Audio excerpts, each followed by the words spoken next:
All right, guys, what's going on? Welcome in. So I managed to just catch Robert Saleh's post-draft voluntary OTA press conference, and the one thing that stood out to me was Corey Davis, right? Obviously, he came up in conversation. He was asked, Davis was brought up by one of the reporters, and it's interesting because Corey Davis was literally one of the guys that everybody was talking about, whether you want to talk about fans, beat reporters. Like, he was one of the first guys listed as a potential cap casualty. Obviously, the Jets have done so much work at wide receiver, signing McCole Hardman to a 1-year deal, Allen Lazard to a 4-year deal.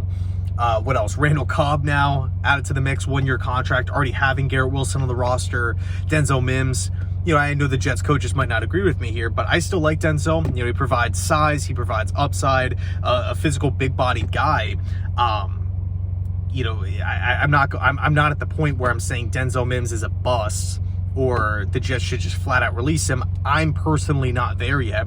And then you throw on top of it Corey Davis and his price tag, right? It's in the double digits, which is quite a bit of money. We start looking and analyzing the amount of assets, the amount of money that's invested in wide receiver. There is a lot there. This isn't just a who cares position, like, whatever, we'll figure it out later. No, it's been apparent. And by the way, there was so many rumors this offseason, so many different reports that the Jets were, interested in this guy, and this guy, and this guy. Odell Beckham was probably the biggest name out of the list. But in any case, Robert Saleh came out and basically said, no, Corey Davis is here to stay. He's not being released. He's not being traded. He is going to be a part of the 2023 New York Jets. And again, you look at the amount of assets and money invested into this position.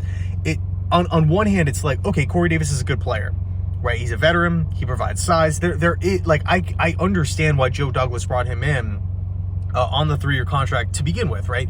Corey Davis to me is a good wide receiver, but last season, I got to be honest, I was expecting a little bit more. Obviously missed some time due to injury, but he also had a couple of bad drops.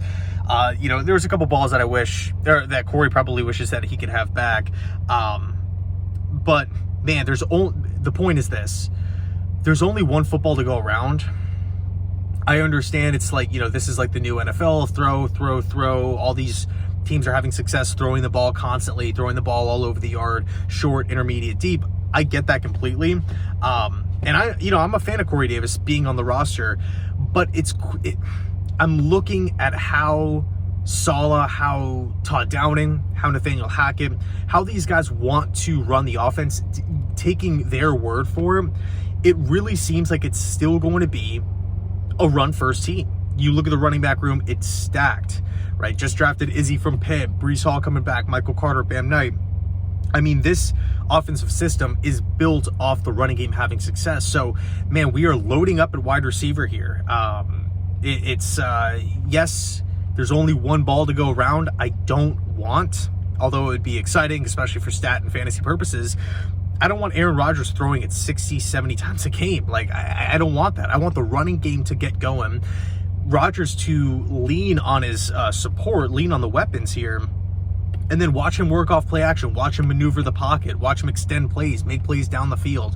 Just the quick, Rodgers throwing the football is so damn effective, so fun to watch. But, with that said, I don't want everything. I don't want every single game to come down to Aaron Rodgers willing the team forward to victory. I don't think that's going to happen. I think the Jets obviously have enough talent around him, but man, they're making sure, whether it's the coaching staff's decision, whether it's the front office's decision, this team is not going to be without depth at wide receiver, talent at wide receiver, and same could be said with tight end and running back. So Aaron Rodgers, to me, has it made.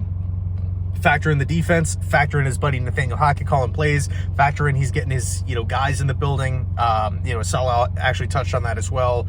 Talking about the wish list and everything like that. I mean, it is what it is. Like, the Jets are, it always helps to get former teammates, especially guys that, the quarterback is close with. If he knows how Cobb plays and Cobb knows the system and Cobb wants to be here, then, hey, bring him in. We're not paying the guy $25-30 million a season. It's not making the team worse in any sense. Yeah, they're getting older here, but at the end of the day, to me, it's just like, okay, if this is what the Jets want to do at the 5th wide receiver spot now with Davis, confirmed on the roster, and so be it. So anyway, let me know your thoughts down below in the comment section. Corey Davis will remain a New York Jet for 2023.